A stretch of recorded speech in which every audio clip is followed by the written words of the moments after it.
If you click this video, it's because you actually want to know more about Tao Chi, her redesign, and kit updates because you weren't hella excited for Wuthering Waves.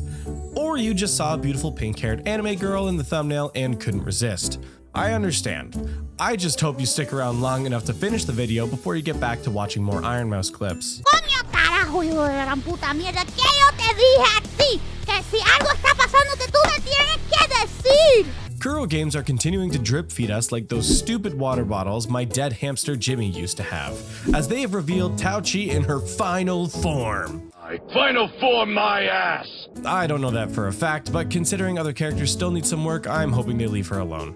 If I have to sit through one more internet shitstorm of people complaining about body nerfs like they did with Nicole from Zenless Zone Zero, I may self-delete. I don't struggle with self-deletion ideation, but that controversy got me pretty close. As we are likely nearing the next closed beta with an anticipated full release in 2024, this video can help you prepare and understand the character a bit better before that day comes. So buckle up because we're about to go plaid into the depths of Tao Chi. They've gone to plaid! You know, in retrospect, that line sounds pretty suggestive, but I'll keep it in.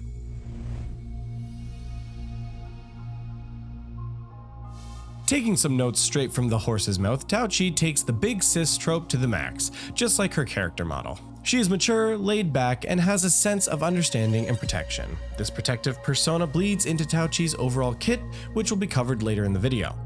Though she carries a relaxed and gentle aura, she becomes determined and resolute when making promises. Tao Chi's lazy nature is evident in her lifestyle by taking spontaneous naps, and she loves dozing off while leaning on her friend's shoulders, which is actually just friggin' adorable. Because everyone likes to confess things to Tao Chi like she's their Catholic priest, she has been labeled the Gossip Queen, when in fact she simply listens and observes, offering guidance to those who seek it. She has no interest in spreading rumors or using others' words for entertainment, instead focusing on helping them solve their problems. For more details on her biography, I would suggest checking out the full release on the Wuthering Waves website. But now that we know she is the big sister of the century, let's talk about her appearance.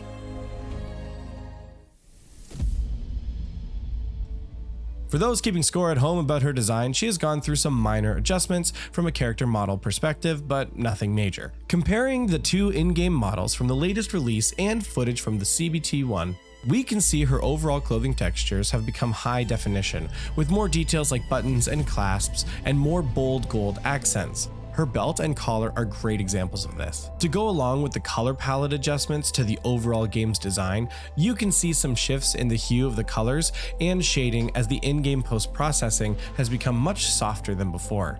Many of the patterns, while very similar to before, have become a much higher contrast, making them more prominent. They've also added a bit of length to her hair, having it rest a bit further down, which I think is a great adjustment. Now, I don't even want to bring this up because I know how the internet can get sometimes, but some of you will be excited to know that she actually got buffed on her upper deck, if you know what I mean. I'm not saying that's good or bad, just take that how you will. Eat your heart out, Nicole. Like other characters we've seen like Chisha, she got some major overhaul to her elemental effects, falling more in line with what we have seen represented by the Havoc element. Also, her shield and counter effects now have a much more vibrant and full look to them. Other notable changes in this release are she has some minor adjustments to her attack animations along with a new sword. She is showcased with a more sleek katana style weapon, which is much different from her massive buster sword from before. I don't think it's a full weapon change in terms of like an overall technical character design, but just another weapon redesign, which of all the design changes we've seen so far is the one I probably like the least. Her moveset still reflects a very heavy two-handed swing style, but seeing an almost Sephiroth-like katana sends some conflicting signals to me. I think I liked the buster style previously, but nah, I digress. But speaking of her weapons and attacks, let's talk about her kit. Tao Chi is the closest to a tank-style character you'll find in Wuthering Waves from what we've seen so far. Much of her ability goes under her unique defense mechanisms, which involves counters, damage mitigation, and healing. With her Broadblade, she effortlessly lands consecutive strikes with up to a 4-hit attack combo. Tao Chi's heavy attack, which is when you hold the attack button, allows her to switch to a special parry state. In this state, she can mitigate incoming damage and allows her to unleash an attack combo in return. I think Crimson Weave players out there may end up really liking that. For her resonance skill, Tao Chi deals aerial damage to nearby enemies, restoring HP and generating shields around herself. The shields stay on the field even when switching to a different character. When the current on-field character is attacked, a shield is consumed to absorb the damage taken. Additionally, when Tao Chi is attacked, her forte gauge increases from the shield consumed.